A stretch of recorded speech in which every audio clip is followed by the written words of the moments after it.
Class 10th का ये subject आपका मैथ है, जो कि टॉपिक है ये दो चर वाले रैखिक समीकरण में। इस टॉपिक पर एक आपका मोस्ट इम्पॉर्टेंट क्वेश्चन है धारा और नाव के संबंध में, जो कि क्वेश्चन एग्जाम की दृष्टि से भी बहुत इम्पोर्टेंट होने वाला है। ये क्लास 9th का है। इसी प्रकार के वीडियो पाने के लिए मेरे channel BCC Badlapur first YouTube पर जाइए, प्ले लिस्ट को खोल के इसके आगे वाले वीडियो को और आप देख सकते हैं। तो इस वीडियो में मैं क्वेश्चन पढ़ता हूँ। जो भी क्वेश्चन है पहला ये है, क्वेश्चन है आपका, एक नाव 10 घंटे में धारा के प्रतिकूल 30 किलोमीटर की धारा तथा उसके अनुकूल में 44 किलोमीटर की दूरी कवर करता है। अगर यदि 13 घंटे में वह 40 किलोमीटर की धारा के प्रतिकूल एवं 55 किलोमीटर धारा के अनुकूल जाती है, तो धारा की चाल तथा नाव की चाल शांत जल में ज्ञात कीजिए। क्वेश्चन है, इसमें दो शब्द आया है, एक अनुकूल होता है और दूसरा प्रतिकूल है। इस बातों पर आप लोग विशेष ध्यान देंगे कि अनुकूल मीन्स क्या होता है, जब कोई भी नाव या कोई भी चीज हो सकता है जो जल में फ्लो करे, उस कंडीशन में हमेशा धारा की दिशा और नाव की दिशा यानी धारा की चाल और और नाव की चाल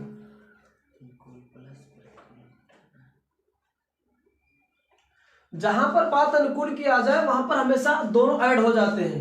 यानी अनुकूल में हो क्या जाएगा, टोटल ये धारा की चाल और नाव की चाल को ऐड कर दिया जाता है। और प्रतिकूल के कंडीशन में जो नाव की चाल होती है, नाव की चाल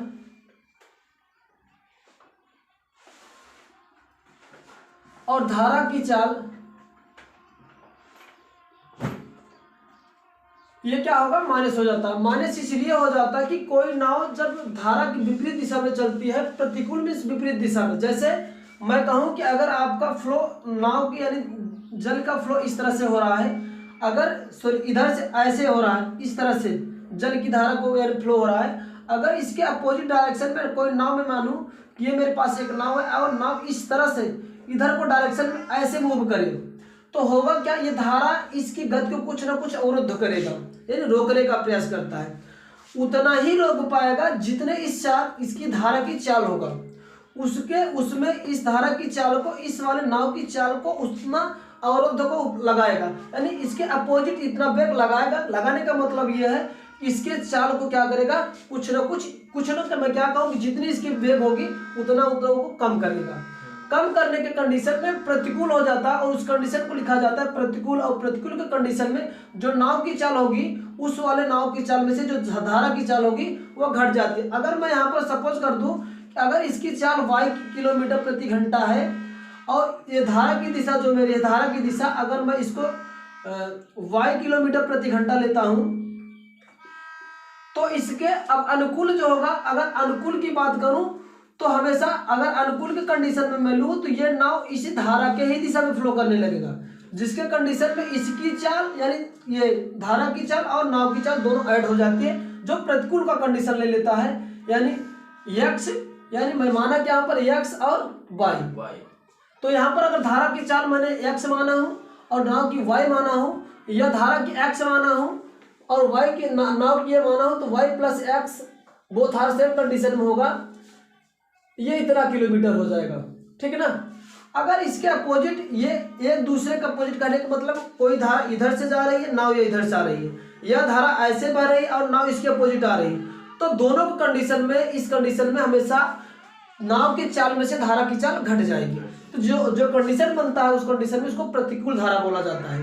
तो उस कंडीशन में हो जाएगा, नाव के चाल में से ये धारा की चाल को सबट्रैक्ट कर देते हैं, नाव की चाल माइनस धारा की चाल। अगर इसको मैं वेरिएबल जो मान मैंने अज्यूम करके रखा हूं उस फॉर्म में रखूं, x माइनस वाई किलोमीटर क्या हो जाएगा पर घंटा। इतना तो कंसेप्ट पता ही होगा। अब होता क्या इस तरह से क्वेश्चन में नाव और धारा के कंडीशन में होता क्या है, इसमें हमें समय दिया रहता है, हमें समय को निकाला जाता है, क्योंकि मुझे चाल यहां से मिल गई है। अब ये टोटल मेरा चाल हो गया, यानी नाव की चाल हुई, ये नाव की चाल आ जाएगी कब, धारा के अनुकूल। कब की ये चाल आ गई है मेरी नाव की, ये जब धारा की अनुकूल में होगा, यानी अब ये समय हो गया, नाव का जो चाल हो गया वह क्या हो गया, धारा के अनुकूल होगा, यानी नाव का चाल धन धारा का चाल। तो हम जो अज्यूम करके रखे हैं x प्लस वाई किलोमीटर प्रति घंटा होगा। और इसके प्रतिकूल होगा क्या, एक दूसरे को सपोर्ट कर, ये प्रतिकूल होगा किसका, क्योंकि नाव ही चल रही धारा में, तो नाव की जो चाल होगी धारा के प्रतिकूल दिशा में, धारा के प्रतिकूल दिशा में बन जाएगा नाव का चाल माइनस धारा का चाल।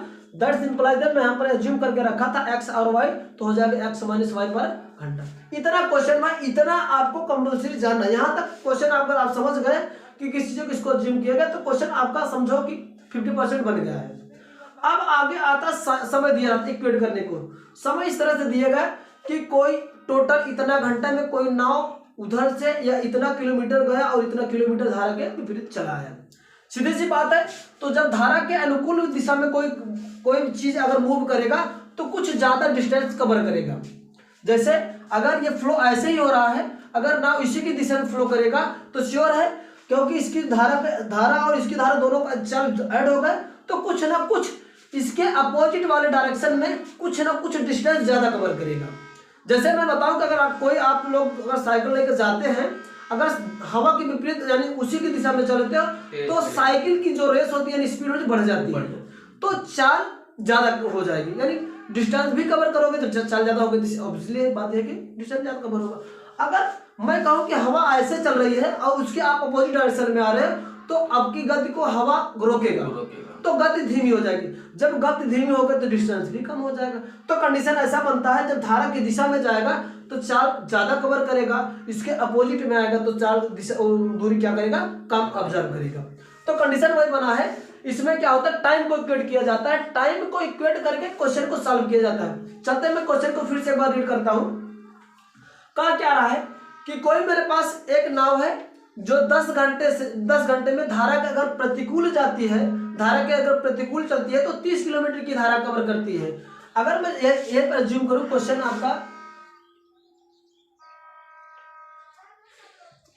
अगर मैं यहां पर अज्यूम करूं कि मेरे पास कोई नाव है, मैं इधर 2 फिगर बना दे रहा हूं,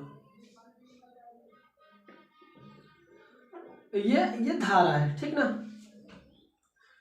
अगर मैं इसका अज्यूम किया हूं कि इसकी चाल x किलोमीटर पर हावर्स है, x किलोमीटर प्रति हावर्स, और इस स्ट्रीम की यानी इस धारा की जो चाल है उसको मैं y किलोमीटर प्रति हावर्स ले रहा हूं, ठीक। अब क्या रहा है कि कोई नाव, ये जो नाव है, ये नाव जब धारा के प्रतिकूल यानी ऐसे जा रही है, ये इधर मिले जी प्रतिकूल वाला, इधर कंडीशन को मैं से करता हूं इस पे, ये प्रतिकूल का कंडीशन, क्योंकि धारा की दिशा ऐसी है, और नाव की दिशा चाल यानी दिशा इधर से, या ये इधर से फ्लो कर रही है और ये नाव इधर से आ रही है। इस कंडीशन में इसकी जो चाल है धारा की, यहाँ पर y लिया गया, नाव की x है। तो इस कंडीशन में कह रहा है कि टोटल 30 घंटा टाइम ले रहा है। कितना? 30 घंटा। लेकिन क्या कर रहा है, नाव के प्रति यानी धारा के प्रतिकूल, धारा इसके प्रतिकूल जब कोई ये नाव गमन कर रही है तो टोटल जो टाइम है वो डिस्टेंस कितना कवर करती है, वो 30 किलोमीटर का डिस्टेंस कवर कर लेती है, ठीक ना। 30 किलोमीटर की कब, जब नाव धारा के विपरीत दिशा में गमन करती है। अगर यही ऐसा कर देता है कि जो ये नाव है अगर ये धारा की दिशा में ही जाता है, कहने का मतलब अगर ये धारा इसी की दिशा में ऐसे फ्लो करे तो इसकी जो डिस्टेंस हो जाती है वो 44 का किलोमीटर हो जाती है। मैंने बताया ये कि जब धारा की दिशा में जाएगा तो श्योर चाल बढ़ जाएगी, चाल जब बढ़ जाएगी तो डिस्टेंस भी ज्यादा कवर करेगा, और धारा के विपरीत में आएगा तो चाल सीधी सी बात है अब से घट जाएगी, और घटने के बाद जब चाल कम हो जाएगी तो डिस्टेंस भी कम कवर करेगा। तो उस कंडीशन में बन गया क्या, इस विपरीत की दिशा में तो 30 किलोमीटर को डिस्टेंस कवर करता था, बट जब उसके धारा की दिशा में हो जाता था यानी जिसे अनुकूल बोला जाता है, अनुकूल में क्या किया, 44 किलोमीटर की धारा कवर किया। तो हम करते क्या है, मुझे मिल गया क्या, यहाँ पर मैं इसको पूरा स्टेटमेंट आप लिख देता हूं, नाव की धारा के अनुकूल चाल, ये मैं यहाँ पर लगाता हूं चाल बराबर क्या हो जाएगा, धारा की चाल धन नाव की चाल। मेरा आ जाएगा यहाँ पर ये ज्यूम हो जाएगा, ये ऐसा भी लिख सकता हूं इसको x प्लस वाई, ठीक ना, किलोमीटर प्रति घंटा। और यहाँ पर मैं इसको थोड़ा सा स्टैंडर्ड फॉर्म लिख देता हूं, क्योंकि प्रतिकूल और अनुकूल चाल होगी किसकी, नाव की होगी। तो नाव की धारा के प्रतिकूल चाल, धारा के प्रतिकूल चाल बराबर ये हो जाएगा हमारा नाव की चाल माइनस धारा की चाल। तो इसको जो मैं अज्यूम करके रखा था x माइनस वाई इतना किलोमीटर हो जाएगा। अब जो मैंने ये किया था यहाँ पर मैं ऊपर लिख देता हूं क्योंकि स्पेस कम था, यहाँ पर लिख देता हूं कि माना नाव की चाल क्या था, x किलोमीटर था प्रति घंटा, तथा धारा की चाल का निम्न क्या मान लिया, y किलोमीटर प्रति घंटा, क्योंकि भैया जो चाल होती है वो किलोमीटर प्रति घंटा में होती है। अब ये मैंने अज्यूम कर लिया, तो नाव की धारा के अनुकूल चाल क्या हो गई, धारा की चाल धन नाव की चाल, जो कि नाव की चाल x माना था और धारा की मैंने y मान ली, x प्लस वाई किलोमीटर प्रति घंटा हो गया। उसी तरह से अपोजिट फॉर्म में नाव की धारा, नाव की चाल, सॉरी यहाँ पर धारा नहीं, ये नाव की चाल है, नाव की चाल धारा के बीच में मैं स्पेस देता हूँ, ये है चीजें धारा, इसको ऐसे इरेज कर देता हूँ पूरा, अभी यहाँ से मैं लिखता हूँ नाव की चाल कहाँ, धारा के अनुदिश, ठीक ना। नाव की चाल जब धारा के अनुकूल हो, ऐसे हो तब, और नाव की चाल क्या क्या होनी चाहिए, कैसे हो, नाव की चाल धारा के प्रतिकूल, नाव की चाल धारा के प्रतिकूल। तो ये आपका आ जाएगा, प्रतिकूल हो जाएगा तो चाल x माइनस वाई बन जाएगा और अनुकूल होगा तो x प्लस वाई। अब ये समझना कि पहले कंडीशन में वह 30 किलोमीटर की दूरी कवर कर रहा था, दूरी कितना कवर कर रहा था, 30 किलोमीटर। किस कंडीशन में, जब प्रतिकूल गमन करता था, जब प्रतिकूल चलता था, यानी धारा के अपोजिट डायरेक्शन में चलता था, तो डिस्टेंस इतना हो गया। और प्रतिकूल के कंडीशन में चाल क्या थी नाव की, x माइनस वाई हो गई थी, x माइनस वाई, क्योंकि मैंने बताया प्रतिकूल में चालें घट जाती हैं, x में से y को घटा दिया और दूरी कितना कवर किया, 30। एक फार्मूला होता है आपका, समय बराबर क्या होता है,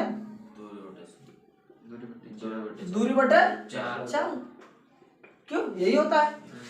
अब क्योंकि टोटल समय दिया है 30 घंटा, अब कवर दूरी इतना कर रहा था, चाल कितनी थी, इतनी थी, तो हम क्या करते हैं, सबसे पहले t1 निकाल लेते हैं। क्या करते हैं, मैंने टाइम को अज्यूम कर रहा है, यानी इसको जाने, यानी उसके विपरीत दिशा में आने में टाइम लगा और अनुकूल दिशा में जाने में कितना टाइम लगा, टाइम को निकालेंगे तभी टोटल टाइम दिया। समझना फिर से बात, क्योंकि 30 किलोमीटर की दूरी कवर कर रहा है, 30 किलोमीटर की दूरी कवर कर रहा है, कब, प्रतिकूल कंडीशन में। प्रतिकूल कंडीशन में चाल x माइनस वाई है, क्योंकि चाल दे दिया है। यहाँ पर मुझे समय निकालने के लिए दो चीज चाहिए, दूरी चाहिए और चाल चाहिए, दूरी और चाल। चाल तो हमें मिल ही गया है x माइनस वाई, और दूरी कितना कवर किया, 30 किलोमीटर। यानी प्रतिकूल की कंडीशन में वो जो नाव चालक था वह दूरी कितना कवर कर लिया, 30 किलोमीटर। हमें दूरी तो 30 मिल ही गई, तो मैं क्या लिख दिया, 30। अब मुझे चाल चाहिए उस कंडीशन में, प्रतिकूल के कंडीशन में चाल कितनी थी, x माइनस वाई थी, तो यहाँ पर क्या करते हैं, बटा x माइनस वाई कर देते हैं। और ये समय जो इस समय है, इसको हम मान लेते, कोई एक नाम देते हैं कि t1 समय में वह कितना, t1 समय में कितनी, वह कितना समय लिए गुजरने में, 30 बटा x माइनस वाई।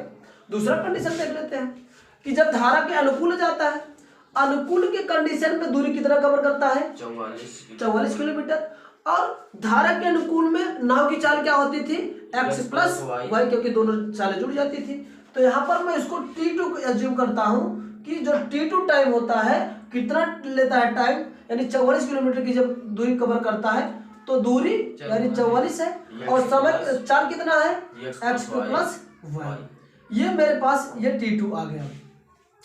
अब दिया है कि जो टोटल, यानी इतना दूरी, यानी अनुकूल में, सॉरी प्रतिकूल में, और इतना दूरी अनुकूल में, जब ये जाता है तो पूरा का पूरा टाइम कितना ले रहा था, 10 घंटा ले रहा था, है ना।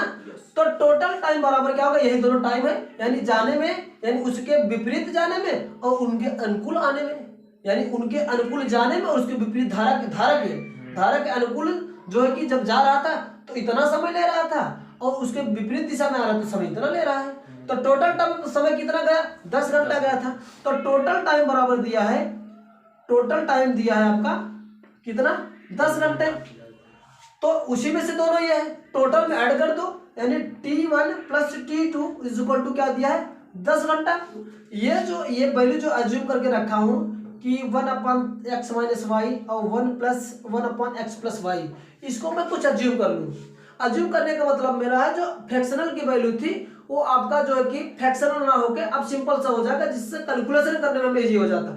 ऐसे भी करोगे तो कोई दिक्कत नहीं आएगा, क्वेश्चन थोड़ा सा लेंदी हो जाएगा, थोड़ा सा लेंदी हो जाता है, लेकिन पेपर के टेंशन पीरियड में आप टेंशन प्रेशर ज्यादा हो जाता है, इसीलिए इसको थोड़ा सा सॉल्व करने के लिए, इजी करने के लिए यहीं पर मैं इसको अज्यूम कर लेना। कैसे अज्यूम कर लेना कि 1 अपान में है, यानी 1/x माइनस वाई की वैल्यू कुछ भी पुट कर लो, हम करते हैं यू कर लेते हैं, ठीक।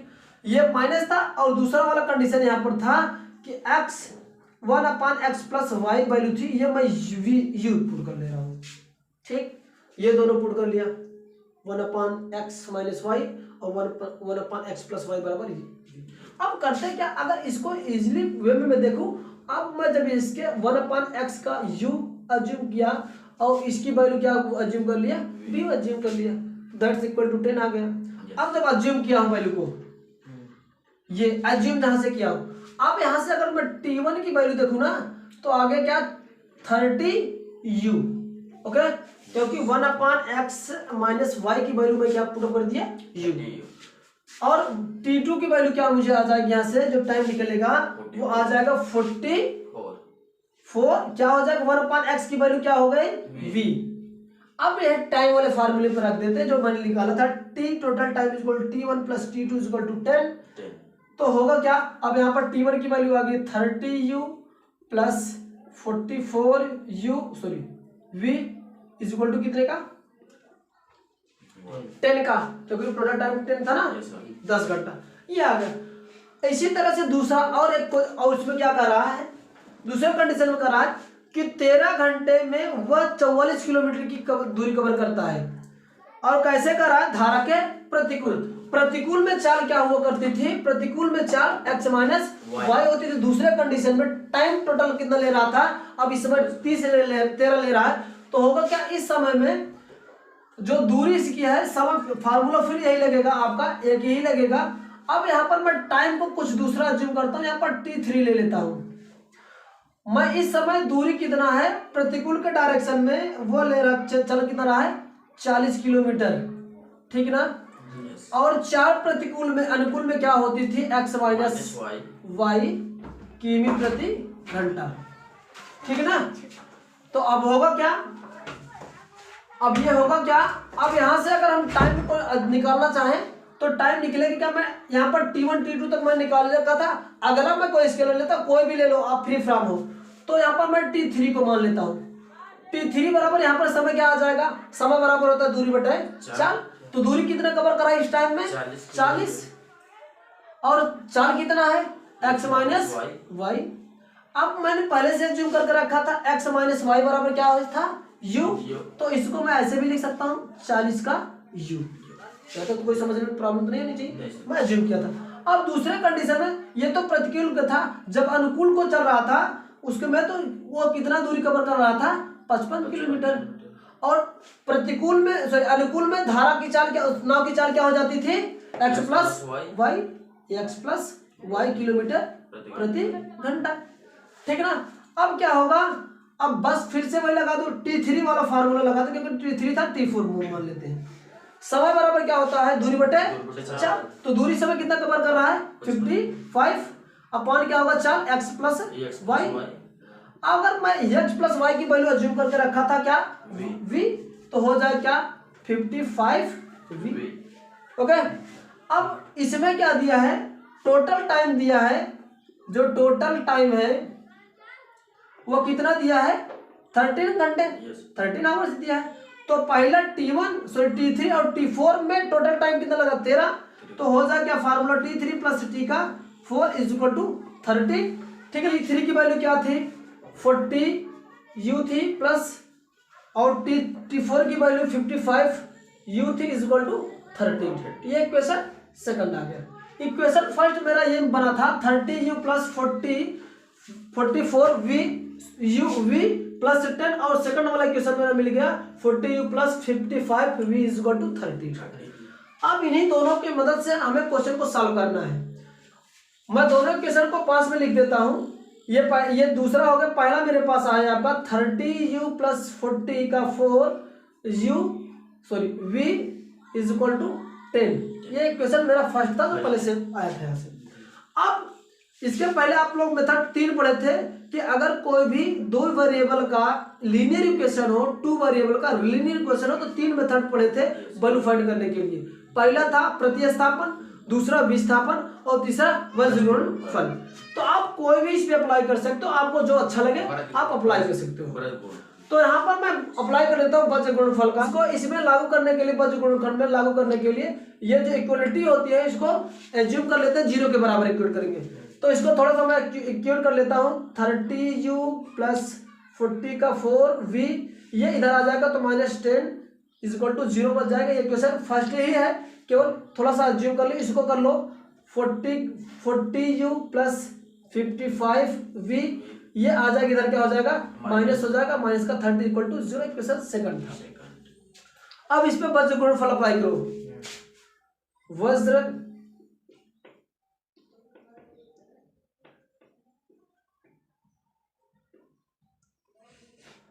वज्रगुणनफल द्वारा अब होगा क्या, पहले वेरिएबल यानी u है बटा होता क्या है v का कोफिशिएंट मल्टीप्लिकेशन कांस्टेंट, सेकंड वाला सेकंड इक्वेशन का कांस्टेंट, तो हो क्या जाएगा 44 गुणे माइनस का 30, यानी इसका गुणा इसमें कर दिए, फिर माइनस करके इसका गुणा ऐसे करेंगे। मैं देखो एरो लगा दे रहा हूँ, तो माइनस होगा बीच में, फिर 55 गुणे माइनस का 10, ठीक।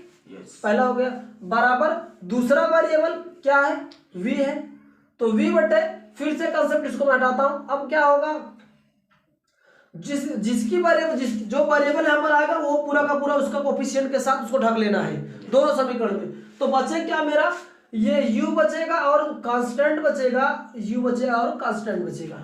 इसका गुणा इसमें कर दो, क्या होगा 30 का गुणा 13 में कर दो, 30 गुणे माइनस का 13, फिर माइनस 40 का गुणा कर दो इसमें, 40 मल्टीप्लिकेशन माइनस 10, और कांस्टेंट वाला टर्म बचा है। कांस्टेंट वाले टर्म के लिए क्या करोगे, इसको मैं यहां से हटाता हूं।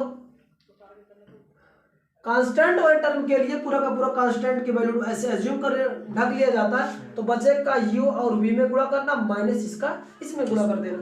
तो 30 का गुणा 50 में कर दो, 30 गुणे 55 माइनस 40 गुणे 40 का 4। यहां तक मैं ऐसा करता हूँ बातों को समझ में आया होगा। अब करना क्या है, इसको एक बार कोफिशिएंट के साथ लेकर सॉल्व करो और इस वाले को कोफिशिएंट के साथ एक बार लेकर सॉल्व करो। अगर यहाँ तक आप चीजें हो गई हो तो आप लोग स्क्रीनशॉट लेना चाहते हैं तो स्क्रीनशॉट ले लो। आगे चलता हूं, यहां से मैं इसको हटाता हूं।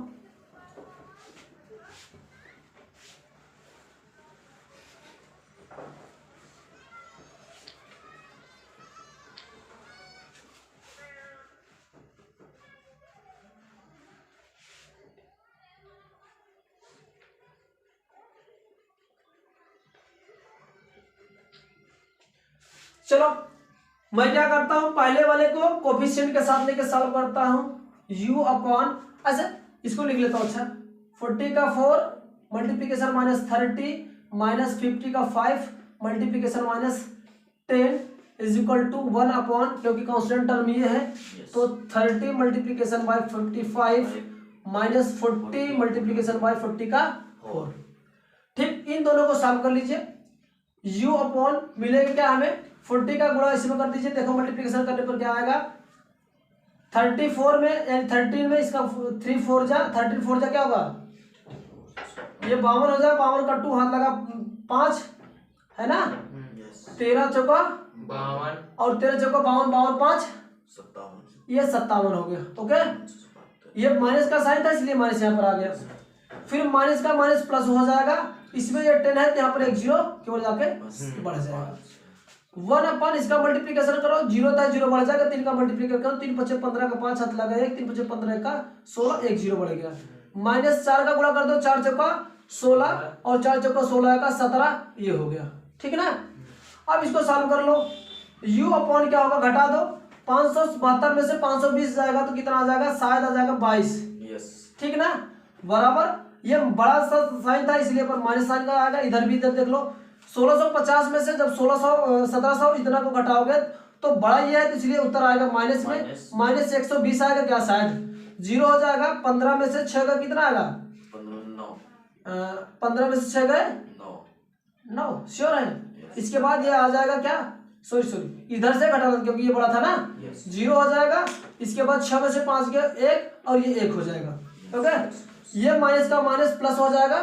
ठीक है ना। अब ये वैल्यू आ जाएगा u, इधर देखो ये मल्टीप्लीकेशन डिवाइड में इधर आकर जाकर क्या हो जाएगा, मल्टीप्लीकेशन 22/110, इसको काट दो 11 से, 11 दूंगा 22 होगा और 11 के 11 और ये कट जाएगा, आ जाएगा 1/5, यानी u की वैल्यू मुझे मिल गई क्या, 1/5। और पहले से मैंने u को अज्यूम क्या रखा था, अच्छा ऐसे रहने दो आगे। अब इसको सॉल्व करता हूं, दूसरा वाला टर्म लेता हूं, इसको इसके साथ हल करता हूं तो v अपॉन क्या होगा, 30 मल्टीप्लीकेशन बाय -13, फिर -40 multiplication by -10 is equal to ये वाला कोफिशिएंट टर्म 1/30/50 का 5 -40 मल्टीप्लीकेशन बाय 40 का 4। ओके, चलो इसको सॉल्व कर लेते हैं। v इसका 13 होता है, 390 माइनस का साइन था, माइनस आ जाएगा, माइनस और माइनस क्या हो जाएगा, प्लस होगा और इसको हो जाएगा 40 में 10 का गुणा करोगे 400 हो जाएगा। इसको सॉल्व करने पर मेरी को वैल्यू आया क्या था, यहाँ पर मैंने सॉल्व किया था तो आया क्या था 1 का 1 0। ओके, मैं डायरेक्ट यहाँ से उठा के रख दिया क्योंकि वही वाला टर्म है ना, ये वाला पूरा टर्म यहाँ पर लिखा है कांस्टेंट वाला, और कांस्टेंट वाले टर्म को सॉल्व किया था तो वैल्यू क्या आया था, 1/110 आया था, है ना, ये वाले। अब यहाँ पर कर दो, माइनस का साइन आएगा, इसको घटा दो थोड़ा सा, ये घटेगा क्या हो जाएगा, 400 में अगर 310 को घटाओगे तो शायद वैल्यू -1/10 आएगी, यानी 10 आ जाएगा। इधर का हो जाएगा -1/, इतना आ जाएगा, ये माइनस का माइनस प्लस हो जाएगा। अब ये क्या हो जाएगा, ये डिवीजन इधर आके मल्टीप्लिकेशन हो जाएगा, 10 हो जाएगा 110 हो जाएगा, ये 10 कैंसिल हो जाएगा तो v की वैल्यू आ गई क्या, 1/11। अब मिले क्या, पहले से मैंने ये v की वैल्यू 1/11 आ गई और u की वैल्यू हमें मिल गई 1/5। ठीक, अब मैं u और v को कुछ अज्यूम करके पहले से रखा था। u को मैंने ये माना था कि u बराबर क्या था, 1/x - y था, और v बराबर मैं मान के रखा था 1/x + का y, यही ना माने थे। अब v के जहां पर v है वहां पर वैल्यू मैं रख देता हूं। v बराबर क्या माना था, 1 - x - y, 1/x - y बराबर कितना आ गया, 1/5। इसको थोड़ा सा सॉल्व कर लो, इसका मल्टीप्लिकेशन इधर करते थे, इसका मल्टीप्लिकेशन इधर करते, यानी x - y बराबर ये 5 आ गया। और दूसरा कंडीशन पर रखो, यहाँ पर v की वैल्यू क्या है, 1/x + y आ रहा है। अब क्या होगा, x प्लस ये y होगा इज इक्वल टू क्या होगा, 1/11। ठीक, इसको भी सिंप्लीफाई कर दो, इसका 11 का गुणा इधर कर दो और x + y का गुणा कर दो इधर, तो x + y is equal to 11। इसको मान लेते हैं a इक्वेशन है और इसको मैं मान लेता हूं b। ठीक ना, a b क्योंकि 1 2 3 उधर माने थे। अब करते क्या है, इन्हीं दोनों की सहायता से हम करते क्या, एक बार समीकरण दोनों को जोड़ते हैं, यानी a और b को जोड़ने पर। ठीक है ना, चलो इधर इसको मैं इधर वाला इरेज कर देता हूं। अगर 60 स्क्रीन आप लोगों को लेना तो 60 स्क्रीन ले लीजिए। इसके बाद इसको मैं हटाता हूं इधर का। अब कैलकुलेशन थोड़ा सा बचा है, कैलकुलेशन आप लोग खुद ही कर लो। मैं करता क्या हूं, इक्वेशन a और b को ऐड करने पर, equation a and b adding, ठीक ना, कहने का मतलब इक्वेशन 1 और 2 को जोड़ेंगे, मैं यहाँ पर जोड़ रहा हूँ x - y = 5 और दूसरा था x + y = 11। तो जोड़ेंगे क्या, जोड़ दीजिए, तो ये प्लस और माइनस कैंसिल आउट होगा, ये हो जाएगा 2x हो जाएगा, 1 1 2 हो जाएगा और 11 में 5 को जोड़ दोगे कितना आ जाएगा, 16। और यहाँ पर देखो 2 के साथ x गुणा है और इधर आके क्या होगा, तो भाग हो जाएगा, तो बच क्या जाएगा, x बराबर क्या हो जाएगा 16/2, दैट मीन्स 8। ये x क्या माने थे हम, x माने थे किसकी चाल माने थे, नाव की चाल माने थे। तो x बराबर क्या आ गया, इतना किलोमीटर प्रति घंटा, यानी किसकी चाल मैं यहाँ पर लिख दे रहा हूं, नाव की चाल क्या आ गई, नाव की चाल मुझे मिल गई 8 किलोमीटर प्रति घंटा, जो कि ये पूछ रहा था। दूसरे कंडीशन के लिए क्या रहेंगे, क्या इसी में से मैं यहीं पर कर दे रहा हूं, समीकरण 1 में से 2 को घटाने पर, अच्छा लिख देता हूं इक्वेशन 1 - 2 ऐसा डायरेक्ट मैं लिख देता हूं, ठीक है ना, यानी 1 में से 2 को घटाने पर। तो घटाने की कंडीशन x - y = 5, फिर x + y = 11। घटाने की कंडीशन में साइन चेंज होगा, जो प्लस रहेगा माइनस होगा, माइनस रहेगा प्लस होगा, ये माइनस हो जाएगा, ये भी माइनस हो जाएगा, और ये क्योंकि सारे के सारे प्लस थे इसलिए माइनस हो गया। अब x में से x गए कैंसिल आउट, माइनस माइनस क्या होता है, चीजें जुड़ जाती है, जुड़ती है माइनस के साथ, तो हो क्या जाएगा 1 1 2 यानी -2y, और ये प्लस है, सॉरी ये प्लस है, ये माइनस है, तो घटेगा, एक ही साइन है। 11 में से 5 का क्या हो जाएगा 6, और बड़ा ये है तो -6 हो गया, ये माइनस माइनस दोनों प्लस हो गए, और ये माने जाएगा क्या, इधर 2 मल्टीप्लीकेशन है, यहाँ पर मैं लिख देता हूँ, इधर 2 मल्टीप्लीकेशन, इधर आकर डिवाइड हो जाएगा, यानी y बराबर क्या मिल जाएगा 6/2, दैट इंप्लाइज 3। इसकी वैल्यू मैं यहाँ पर लिख देता हूँ, इधर लिखता हूँ, क्या आ जाएगा, y को मैंने चुन क्या किया था, नाव की चाल, सॉरी धारा की चाल, तो धारा की चाल हो जाएगा, धारा की चाल बराबर क्या आ गया आपका हमारा 3 किलोमीटर प्रति घंटा। ये आपका इस तरह से क्वेश्चन ये नाव और धारा की जो होता है, जिसमें नाव की भी चाल पूछ सकता है, धारा की भी चाल पूछ सकता है, तो दोनों कंडीशन को इस तरह से सॉल्व किया जाता है। थोड़ा इसको अज्यूम करने से आपकी जो सिंप्लीफिकेशन का मेथड हो जाता है वो इजी हो जाता है, इसलिए इस तरह से क्वेश्चन को आपको जल्दी से सॉल्व करने के लिए इस तरह से अज्यूम कर लिया करो, कोई भी चीज हो, ठीक है ना। तो वीडियो अगर अच्छा लगे तो लाइक करिए, कमेंट करिए।